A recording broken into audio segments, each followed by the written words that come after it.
ಮುಖ್ಯಮಂತ್ರಿಗಳ ಹತ್ರಕ್ಕೆ ಕರ್ಕೊಂಡು ಹೋಗೋ ಪ್ರಯತ್ನ ನಡೆದಿದೆ. ನಾನು ಹೇಳುವಂಥದ್ದು, ನಿಮ್ಮ ಈ ಹೋರಾಟ ಏನಿದೆ ಸಾರ್ವಜನಿಕ ಹಿತಾಸಕ್ತಿಯ ಹೋರಾಟ ಇದು. ಅಂದ್ರೆ ಈ ಜಿಲ್ಲೆಗೆ ಮಾತಾಡ್ತಾ ಹೇಳಿದ್ರು ನನ್ನ ಸ್ನೇಹಿತರು ಅದಂತವ್ರು, 1950ರ ಜಿಲ್ಲೆ ಇದು. ಒಂದು ಸುಸಜ್ಜಿತವಾದಂತಹ ಸರ್ಕಾರಿ ಕಾಲೇಜ್ ಬೇಕು ಅನ್ನುವಂಥದ್ದು ಸಹಜವಾದ ಬೇಡಿಕೆ, ವಿಶೇಷ ಏನೂ ಇಲ್ಲ. ಎಷ್ಟು ಬೇಕಾದ್ರೂ ಪ್ರೈವೇಟ್ ಕಾಲೇಜ್ಗಳು ಇರಲಿ, ಆದ್ರೆ ಸರ್ಕಾರದ್ದು ಅಂತ ಅಂದಾಗ ಅದು ಜನಸಾಮಾನ್ಯರದ್ದು, ಜನಕ್ಕೆ ನಂದು ಅಂತ ಅನ್ಸುತ್ತದು. ಹಾಗಾಗಿ ಜನಕ್ಕೆ ಇದಾಗ್ಲಿ, ಇದು ಬೇಕಾಗಿದೆ ಅನ್ನುವಂಥ ಕಳಕಳಿ ಇದೆ. ಹೋರಾಟಗಾರರೆಲ್ಲರೂ ಕೂಡ ಅದೇ ಕಳಕಳಿಯಿಂದ ಕೊಟ್ಟಿರುವಂತವ್ರೆ. ಹಾಗಾಗಿ ಇವ್ರ ಕಳಕಳಿಯನ್ನ ಅರ್ಥ ಮಾಡಿಕೊಳ್ಳುವಂತ ಪ್ರಯತ್ನ ಸರ್ಕಾರ ಮಾಡಬೇಕು. ಸರ್ಕಾರದ ವ್ಯವಸ್ಥೆಯಲ್ಲಿ ಜಿಲ್ಲೆ ಇರುತ್ತೆ, ಜಿಲ್ಲೆ ಉಸ್ತುವಾರಿ ಮಂತ್ರಿಗಳಿರ್ತಾರೆ. ಇದನ್ನ ಯೋಚನೆ ಮಾಡಬೇಕು. ಯಾಕಿದು ಇಷ್ಟು ದಿನ ನಾವು ನಿರ್ಣಯ ತಗೊಳ್ಳುವಂತದ್ದಕ್ಕೆ ತಡ ಆಗ್ತಾ ಇದೆ? ನಿರ್ಣಯದಲ್ಲಿ ತೊಂದರೆಗೆ ಸಿಕ್ಕಾಕೊಂಡಿರುವಂತಹ ಜಾಗಗಳೇನು ಯೋಚನೆ ಮಾಡಬೇಕು. ಮತ್ತೆ ಇವ್ರನ್ನ ಕರೆದು ಕೂತ್ಕೊಂಡು ಮಾತನಾಡಿ ಮುಖ್ಯಮಂತ್ರಿಗಳ ಹತ್ರ ಕರ್ಕೊಂಡು ಹೋಗ್ತೀನಿ ಅನ್ನುವಂಥದ್ದು ಒಂದು ಒಳ್ಳೆ ಸಂಗತಿನೇ. ಆದ್ರೆ ಅಲ್ಲಿಗೋದಾಗ ನಡೆಸ್ಕೊಳ್ಳುವಂತ ರೀತಿನೂ ಅತ್ಯಂತ ಜವಾಬ್ದಾರಿಯುತವಾಗಿರ್ಬೇಕು. ಅವ್ರ ಜೊತೆನಲ್ಲಿ ಮಾತನಾಡ್ತಾ ವಿಷಯದ ಏನಿದೆ ಗಂಭೀರತೆ ಅದನ್ನ ಅರಿವು ಮಾಡಿಕೊಡ್ಬೇಕು. ಮುಖ್ಯಮಂತ್ರಿಗಳಿಗೆ ಜೊತೆನಲ್ಲಿ ನಿಲ್ಬೇಕು, ವಿಷಯವನ್ನ ಹೇಳಬೇಕು, ಸಹಜವಾಗಿ ನಡೀಬೇಕು. ನಾನು ಕೇಳುವಂಥದ್ದು, ಈ ಜಿಲ್ಲೆ ಅವಿಭಜಿತ ಜಿಲ್ಲೆಯ ಒಂದು ದೊಡ್ಡ ಭಾಗನೇ ಆಗಿದ್ದು. ತದನಂತರ ಬೇರೆ ಬೇರೆ ಜಿಲ್ಲೆಗಳಲ್ಲಿ ಮೆಡಿಕಲ್ ಕಾಲೇಜ್ಗಳಾಗಿವೆ, ಸುಸಜ್ಜಿತವಾದಂತಹ ಮೆಡಿಕಲ್ ಕಾಲೇಜ್ಗಳಾಗಿವೆ. ನನಗೊಂದಿರುವಂತಹ ಮಾಹಿತಿ ಪ್ರಕಾರ ಉತ್ತರ ಪ್ರದೇಶದ ಪ್ರತಿಯೊಂದು ಜಿಲ್ಲೆನಲ್ಲೂ ಸರ್ಕಾರದ ಮೆಡಿಕಲ್ ಕಾಲೇಜ್ ಇದೆ. ಹಾಗಾಗಿ ಬಿಜಾಪುರದ ಜನತೆ ಕೇಳ್ತಾ ಇರುವಂತದ್ರಲ್ಲಿ ಉತ್ಪ್ರೇಕ್ಷೆ ಇಲ್ಲ, ಸಹಜವಾದಂತದ್ದು ಬೇಡಿಕೆ ಇದು.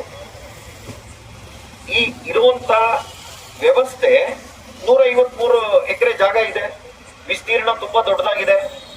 ಹಾಗೇನೆ ಅಲ್ಲಿ ಅನುಕೂಲತೆಗಳಿರುವಂತ ಒಂದು ಹಾಸ್ಪಿಟಲ್ ಈಗಾಗಲೇ ಇದೆ, ನಡೀತಾ ಇದೆ. ಅಲ್ಲಿ ಎಲ್ಲ ರೀತಿಯ ಚಿಕಿತ್ಸೆಯನ್ನು ಕೊಡುವಂತಹ ವ್ಯವಸ್ಥೆ, ಹಾಗೇನೆ ವೈದ್ಯರು ಕೂಡ ಉತ್ಕೃಷ್ಟವಾದಂತಹ ಮಟ್ಟದವರಿದ್ದಾರೆ. ಇದೆಲ್ಲವನ್ನು ಉಪಯೋಗಿಸ್ಕೋಬೇಕಲ್ವಾ ಸರ್ಕಾರ? ಈಗ ಇಚ್ಛಾಶಕ್ತಿಯನ್ನ ತೋರಿಸುವಂತ ಸಮಯ. ಅಂದ್ರೆ ಸರ್ಕಾರಕ್ಕೆ ಇಚ್ಛಾಶಕ್ತಿ ಇದೆ ಅಂತಂದ್ರೆ ಹಣ ಎಷ್ಟು ಖರ್ಚಾಗುತ್ತೆ ಅನ್ನುವಂಥದ್ರ ಬಗ್ಗೆ ಚಿಂತೆ ಮಾಡುವಂತ ಗೋಜಿಲ್ಲ. 610 ಕೋಟಿ ಖರ್ಚಾಗತ್ತೆ. 610 ಕೋಟಿ ಈ ಸರ್ಕಾರಕ್ಕೆ ತುಂಬಾ ದೊಡ್ಡ ದುಡ್ಡು ಅಂತ ನನಗೇನು ಅನ್ಸಲ್ಲ. ಯಾಕೆಂತಂದ್ರೆ ಇಷ್ಟು ದೊಡ್ಡ ಜಿಲ್ಲೆಯ ಒಂದು ಮೆಡಿಕಲ್ ಕಾಲೇಜಿನ ಬೇಡಿಕೆ ಏನಿದೆ, ಅದಕ್ಕಿದೊಂದು ತುಂಬಾ ಸಣ್ಣ ಹಣನೇ. ಅದನ್ನ ಹೇಗೆ ಹೊಂದಿಸ್ಬೇಕು ಅನ್ನುವಂಥದ್ದು ಸರ್ಕಾರಕ್ಕೆ ಬಿಟ್ಟಿದ್ದು. ಇಲ್ಲಿಯ ಹೋರಾಟಗಾರರನ್ನ ಗಂಭೀರವಾಗಿ ತಗೋಬೇಕು. ಯಾರೂ ಕೂಡ ಅಪಮಾನ ಮಾಡುವಂತ ಅಧಿಕಾರ ನಮ್ಗಿಲ್ಲ. ಯಾಕೆಂತಂದ್ರೆ ಒಬ್ಬ ವೈಯಕ್ತಿಕವಾದಂತಹ ವ್ಯಕ್ತಿ ತನ್ನ ಎಲ್ಲವನ್ನೂ ಬಿಟ್ಟು ಇಲ್ಲೇನೋ ಕೂತಿದ್ದಾರೆ ಅಂತಂದ್ರೆ ಅದ್ರ ಹಿಂದೆ ನಿಜವಾಗ್ಲೂ ಸಮಾಜಮುಖಿ ಆದಂತ ಒಂದು ಬೇಡಿಕೆ ಇದೆ ಅನ್ನುವಂಥದ್ದೇ ಆಗಿದೆ. ನನ್ನ ಆಗ್ರಹ ಇದೆ. ಬಹಳ ಜನ ಮಾತನಾಡುವಾಗ ನಾನಾ ಮುಖಗಳನ್ನ ಹೇಳಿದ್ದಾರೆ, ಅವರ ಆಕ್ರೋಶವನ್ನ ತೋಡ್ಕೊಂಡಿದ್ದಾರೆ, ಅವರ ಮನವಾಳದ ಮಾತುಗಳನ್ನ ಹೇಳಿದ್ದಾರೆ, ತುಡಿತವನ್ನ ತೋರಿಸಿದ್ದಾರೆ. ಮತ್ತೆ ಹಗಲು ರಾತ್ರಿ ನಾವಿಲ್ಲಿ ಕೂತಿದ್ದೀವಿ ಅನ್ನುವಂಥದ್ದು ಇದೆಯಲ್ಲ, ಸಾಮಾನ್ಯ ಸಂಗತಿ ಅಲ್ಲ. 95 ದಿನಗಳ ಹೋರಾಟ ಅನ್ನುವಂಥದ್ದು ಅತ್ಯಂತ ಗಂಭೀರವಾದಂಥದ್ದು. ಇದನ್ನ ಸರ್ಕಾರ, ಈಗ ಚಳಿಗಾಲದ ಅಧಿವೇಶನ ಮುಗಿದಿದೆ, ಯೋಚನೆ ಮಾಡುವಂಥದ್ದಕ್ಕೆ ಅವಕಾಶ ಇದೆ. ಮತ್ತೊಮ್ಮೆ ನಾನು ವಿನಂತಿ ಮಾಡ್ತೀನಿ ಮಾನ್ಯ ಮುಖ್ಯಮಂತ್ರಿಗಳಲ್ಲಿ ಹಾಗೂ ಮಾನ್ಯ ಜಿಲ್ಲಾ ಸಚಿವರಲ್ಲಿ, ಗಂಭೀರತೆಯಿಂದ ಈ ಒಂದು ವಿಷಯವನ್ನ ತಗೊಳ್ರಿ.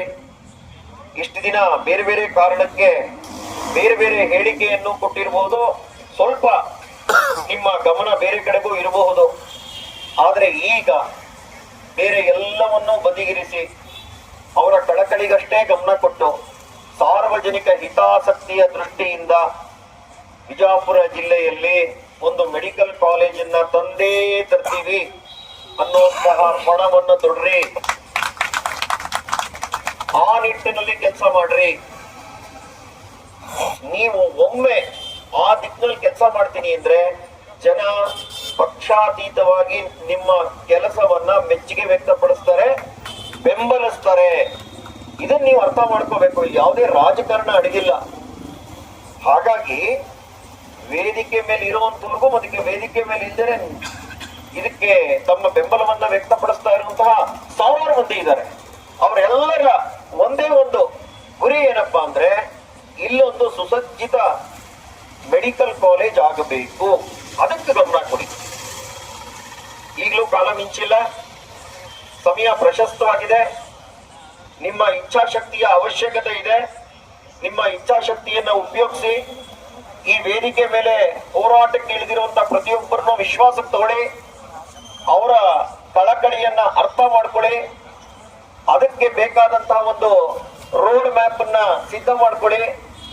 ಸನ್ಮಾನ್ಯ ಮುಖ್ಯಮಂತ್ರಿಗಳನ್ನ ಭೇಟಿ ಮಾಡಿ ಮನವಿ ಇಟ್ಟು ಇದನ್ನ ನಾವು ಹೇಗೆ ಹೊಂದಿಸ್ಬೇಕು, ಹಣಕಾಸಿನ ವ್ಯವಸ್ಥೆಯನ್ನ ಅಂತ ಚಿಂತೆ ಮಾಡಿ ಇದನ್ನ ಆದ್ಯತೆಯ ಮೇರೆಗೆ ಮಾಡಿಕೊಡ್ಲೇಬೇಕು ಅನ್ನುವಂತ ಆಗ್ರಹವನ್ನ ಈ ಹೋರಾಟಗಾರರ ಪರವಾಗಿ ಈ ಹೋರಾಟದ ವೇದಿಕೆಯಿಂದ ನಾನು ಸನ್ಮಾನ್ಯ ಮುಖ್ಯಮಂತ್ರಿಗಳನ್ನ ಹಾಗೂ ಈ ಜಿಲ್ಲೆಯ ಉಸ್ತುವಾರಿ ಮಂತ್ರಿಗಳನ್ನ ಅತ್ಯಂತ ಕಳಕಳಿಯಿಂದ ಆಗ್ರಹಿಸ್ತೇನೆ.